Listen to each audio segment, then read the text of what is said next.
안녕하세요. 정철아입니다. 반갑습니다. 분노는 왜 생길까요? 외부로부터 무시당하거나 나의 기대가 무너졌거나 부당한 일이나 위협을 당하거나 해를 입었을 때에 일어나는 일반적인 감정입니다. 외부뿐만 아니라 내 내면에서조차도 내 자신에 대해서 반복해서 실수를 하면은 자신한테도 실망해서 분노가 일어나는 것이지요. 이 같은 분노는 대부분 일시적인 감정일 수도 있으나 때로는 장기간 지속되거나 조절을 못하는 분노 조절 장애를 겪기도 하고 또 그것이 계속되면 정신병이 되기도 합니다. 이런 경우에는 매우 공격적일 수 있으며 때로는 분노가 이성을 마비시키므로 결코 되돌릴 수 없는 일도 벌어지곤 합니다. 한 가지 사소한 예를 들어보겠습니다. 대학에서 잘 지냈던 동기는 군 복무를 면제받아서 삼성전자에 입사했습니다. 그의 친구는 자신이 속했던 개발팀의 아이템이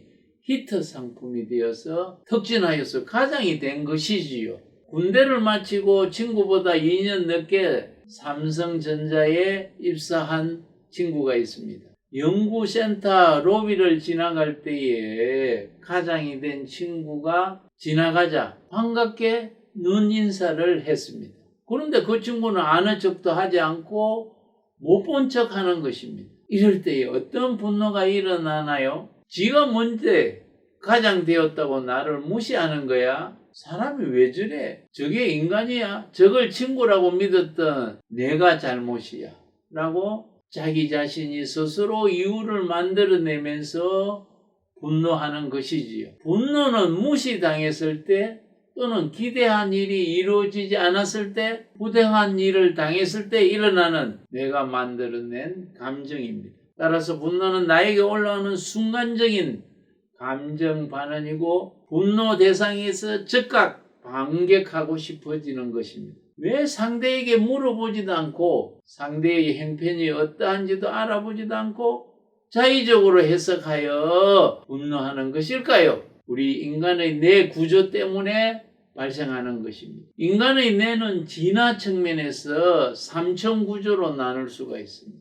가장 안쪽에 자리 잡은 파충류 뇌는 뇌관과 소뇌로 이루어져 있습니다. 이 부분은 척추 속의 신경인 척수가 약 5억 년 전에 윗부분으로 확대되면서 형성된 것입니다. 주로 호흡이나 심장 박동, 혈압 조절 등의 생명의 기본 기능을 담당하고 있는 것입니다. 가장 깊숙한 부분의 뇌이므로 생명의 뇌라고도 하는데요. 인간이 생존하기 위해 필요한 것을 챙기는 뇌입니다.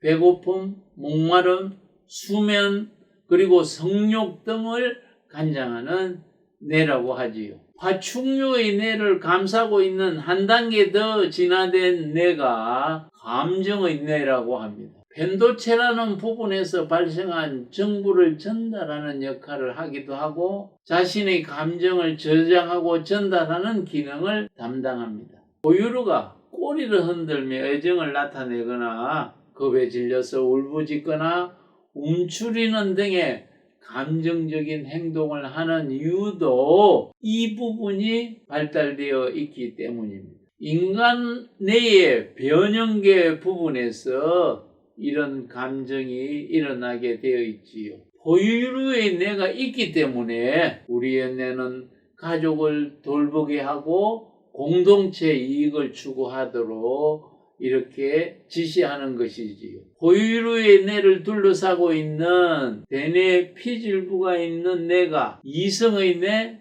또는 인간의 뇌라고 합니다. 이성의 뇌는 대뇌 피질과 해마체에서 모든 경험과 지식을 조합하여서 문제를 해결하고 창조 영역의 문을 열게 하는 곳입니다. 태아가 출산하기 전까지는 파충류의 뇌는 거의 완성 단계로 태어나지요. 그러나 포유류의 뇌는 어느 정도 발달된 상태에서 태어나지만 임신 직후부터 어머니와 소통을 통해서 따뜻한 정과 사랑, 강한 유대감으로 발달되는 뇌입니다. 그러나 이성의 뇌는 30% 정도만 완성되어서 태어나는 것이지요. 나머지 70%의 완성을 위해서 3살 전까지 제대로 된 양육을 해야 성장하는 것이지요. 3살이 되면은 이성의 뇌가 80% 이상 완성이 됩니다. 그래서 3살 버릇 8까지 간다는 속담이 있는 것이지요. 대부분 사람들이 이성적인 판단을 할 것이라고 생각을 하고 있지만은 그러나 생존이나 감정을 관장하는 파충류의 뇌와 포유류의 뇌에서 먼저 나서서 결정을 해버리지요. 따라서 생존과 자신의 과거 경험적인 감정이 중요하다고 먼저 생각하기 때문이지요. 팩트에 근거해서 이성적이고 논리적으로 결정하는 것이 아니기 때문에 파충류의 뇌와 포유류의 뇌의 지시대로 먼저 분노하고 나면은 그 다음에 후회가 따르는 것입니다. 정신분석학자 클로테르 라파이유는 그의 저서 컬처 코드에서 선거에서 후보를 선택하는 중요한 것은 우리가 가진 포유류의 뇌나 파충류의 뇌를 자극해야 한다고 주장을 했습니다. 이성의 뇌로 이해하는 논리적인 것을 내세워서 공략하는 것보다도 포유류의 뇌를 자극하는 가족애를 강조하거나 파충류의 뇌를 자극하는 생존과 관계되는 공약을 내세우는 후보가 당선될 가능성이 높다는 것입니다. 앞에서 언급한 삼성전자의 신입사원도 대학 동기에게 직접 확인도 하지 않고 파충류의 뇌와 포유류의 뇌에서 느끼는 감정이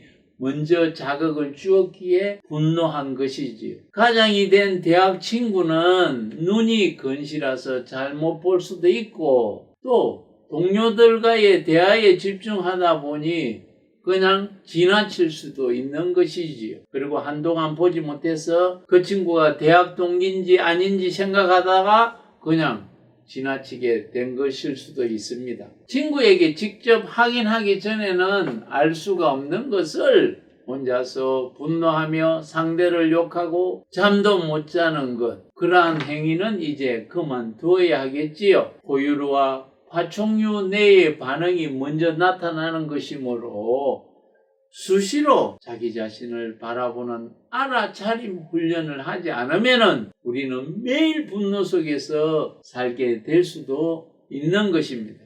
오늘 일어났던 분노에서 제일 먼저 나타나는 생각을 떠올려서 다시 한번 되새김질 해보면은 그것이 변할 수 없는 외부 환경을 붙들고 있다는 것을 스스로 알게 됩니다. 사실과 생각을 분리해보면은 전혀 분노할 일이 아닌 것임을 알게 됩니다. 파충류의 뇌와 포유류의 뇌에 휘둘리지 않게 해야 하는 것입니다. 그것을 우리는 센터링 한다 하기도 하고 의식 일기를 쓴다고도 합니다. 참선으로 또는 기도로 또는 생각 챙김으로 마음의 중심을 유지하면서 혼돈과 두려움을 극복하고 목적의식을 명확히 하는 과정이 센터링입니다. 센터링이 되면은 나에게 올라오는 순간적인 감정 반응인 분노 대상을 알아차리고 또 분노를 조정할 수 있는 것입니다. 이성의 뇌가 작동하여서 나를 다시 인간다운 제 위치에 자리 잡게 하도록 하는 그것이 바로 알아차림이며 이 알아차림의 노력을 소홀히 하지 마시길 바랍니다. 이 채널은 꿈을 이루게 하고 행복을 정복시키기 위해서 만든 채널입니다. 소중하게 생각하는 한 사람 있나요? 그렇다면 그 사람이 이 유튜브 채널을 선물로 보내주시길 바랍니다. 그분이 이 채널을 통해서 밝고 행복한 삶을 살게 될 것입니다. 감사합니다.